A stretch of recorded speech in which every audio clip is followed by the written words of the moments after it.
Bismillahirrahmanirrahim. Assalamualaikum warahmatullahi wabarakatuh. Perkenalkan, nama saya Irwan Girana dengan NIM 11970100038. Pada bagian ini saya akan menjelaskan materi mengenai tentang perseptron. Jadi, perseptron ini adalah satu jaringan yang dapat melakukan perubahan bobot apabila hasil pelatihan atau dari training atau learningnya tidak sama dengan target. Terus ada juga laju pemahaman atau learning rate, merupakan salah satu jenis variabel yang akan digunakan dalam proses perbaikan bobot pola agar hasil pelatihan dapat sama dengan target.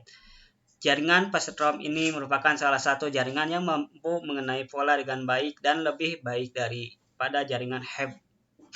Kenapa? Karena ketika pada jaringan HEB kita hanya bisa dalam satu kali saja perulangan, tetapi dalam jaringan perseptron ini kita akan terus melakukan perulangan sampai akhirnya semua target dapat tercapai. Nah, perulangan itu kita sebut dengan epoch. Oke. Di sini ada algoritma perseptron yang telah saya rangkum dan juga ada codingannya yang telah saya buat dalam codingan Java. Nah, di sini yang pertama itu kita akan inisialisasi bobot dan biasnya. Nah, agar lebih mudah, kita misalkan bobot awalnya itu adalah 0 dan bias awalnya itu adalah 0. Nah, ketika kita inisialisasi dalam codingannya itu adalah ini. Nah, ini adalah ketika bobot awal itu W1, W2, dan B-nya itu adalah 0 semuanya. Kemudian kita tentukan learning rate-nya itu antara interval 0 sampai 1 alfanya itu. Kita misalkan alfanya 1 agar lebih mudah. Nah, kita di sini adalah alfanya 1. Oh ya, di sini jika kita lihat bahwa saya menggunakan subprogram agar lebih mudah dalam penerapannya. Ini adalah subprogram jadi perseptron. Kemudian di sini juga ada yang namanya subprogram display untuk menentukan nanti outputnya, ini display kedua untuk menentukan output yang selanjutnya gitu. Oke, lanjut lagi ke sini. Tadi kita sampai ke learning rate. Kita inisialisikan misalkan learning rate-nya itu adalah alfanya adalah 1. Kemudian masuk ke tahap perulangan. Nah, di sini kita menggunakan tahap while. Sebelum ke sana, ini ada beberapa variabel mungkin. Di sini ada variabel delta W1, delta W2, ada delta B. Ini adalah perubahan bobot delta. Perubahan bobot W1, perubahan bobot W2, dan perubahan bobot bias. Di sini saya kelompokkan untuk masukkan datanya tersebut ke dalam array. Kenapa? Agar lebih mudah dalam proses nanti untuk display-nya. Makanya saya buat dalam bentuk array semua datanya itu. Ini adalah data net-nya, nanti sama saya buat dalam bentuk array. Ini adalah F-net-nya sama dalam bentuk array. Di sini adalah W1, AW1, AW2, dan AB. Ini adalah hasil bobot W1, W2, dan bias saya buat dalam array. Ini adalah inisialisasi sudah beres. Kita masuk ke iterasi pertama. Saya menggunakan konsep awalnya itu yang ada di buku, yang algoritma yang ada di mana ya. Nah, gunakan algoritma yang ada di bukan ini, tapi yang sudah kita pelajari sebelumnya tentang perseptron yang ada di PPT atau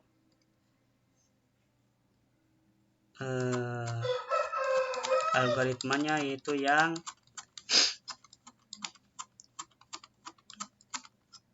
yang ini algoritma saya gunakan algoritma yang ini. Ini adalah kita masuk ke step 0 yang tadi ini inisialisasi dari bobot dan biasnya 0 atau 0. Kemudian kita set learning rate-nya yaitu dari 0. Atau kita misalkan setnya 1 learning rate-nya. Kita masuk ke step 1. Di sini step 1.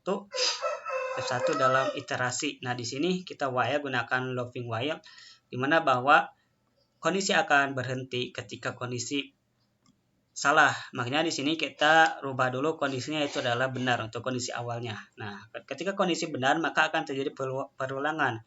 Kita buat di sini dalam epoch ke J. Karena J-nya itu 5 1, kita mulai dari epoch atau perulangan ke 1. Kemudian kita masuk ke step 3-nya itu ke sini, ke step 4 di sini. Kita masuk untuk mencari fnet. Komputer dengan rumusnya yaitu in atau fnetnya, netnya seperti yang ada di sini. Kita balik lagi ke sini. Nah, fnetnya itu net dengan B tambah sigma FIWI. Karena pada kasus ini kita misalkan bahwa saya menggunakan dua variabel aja dengan X1 dan X2 agar lebih mudah dalam proses kita belajar ini, karena kita bisa ketika kita memahami konsep awalnya, makanya di sini kita gunakan yang paling sederhana saja. Contohnya itu misal contoh pola N, OR atau XOR. Nah, di sini ketika kita sudah diinisialisasi netnya, yaitu ini adalah inisialisasi netnya. Nah, kemudian kita tentukan fungsi aktivasinya. Ini adalah rank-ranknya, yaitu rank-ranknya di sini. Nah, threshold. Ini ada thresholdnya atau batas-batasnya. Batas-batasnya ada di sini. Nah, threshold. Di sini thresholdnya nanti kita inisialisasikan, bisa di sini dirubah-rubah. Dan yang ketiga atau yang selanjutnya yaitu check output. Check output di sini ketika outputnya atau Y tidak sama dengan T di sini adalah kelasnya. Y-nya yaitu hasil ininya yaitu fnetnya. Ketika tidak sama dengan kelas yang kita inginkan atau targetnya, maka kita masuk ke kondisi W1 baru sama dengan W1 lama tambah delta W. W1 baru W1 baru di sini, W1 baru tambah W1 baru tambah W1 lama tambah delta W1. Nih, karena ada W-nya ada 2, maka ada W1 dan W2. Di sini ada juga delta W-nya itu adalah sebagai berikut. Alpha tambah kali T kali X1. Di sini alpha kali T-nya itu adalah kelas dan X1-nya ini adalah ini. Nah, berlaku juga kepada W1 dan W2. Kemudian masuk ke B-nya yaitu biasnya. Di sini sama seperti yang tadi. Bias baru sama dengan bias lama ditambah dengan delta B. Itu perubahan bias. Perubahan biasnya itu adalah sebagai berikut. Delta B sama dengan A kali T. Itu T-nya ini adalah kelas. Nah, masuk ketika di sini. Nah, ketika tidak sama, ketika sama maka W1 ini sebenarnya kita bisa hilangkan kondisi ini, sebenarnya ini tidak akan berpengaruh karena ketika dalam codingan ketika kondisi ini tidak memenuhi maka tetap sama, tidak akan ada perubahan lagi di sini. Makanya kalau di sini kita tulis lagi W1 baru sama dengan W1 lama, B juga berlaku. Kalau di sini saya menggunakan W1-nya kita masukkan ke dalam array. Sama aja, tapi ini datanya type-nya adalah array, sedangkan ini adalah type-nya biasa. Berlaku juga dengan W1, W2, dan B, agar akan memudahkan dalam proses display-nya. Dan masuk lagi ke selanjutnya, ke kondisi terakhir. Sini dulu ya. Nah, di sini tes stopping kondisi. Kondisi akan berhenti ketika tidak ada perubahan bobot di step 2.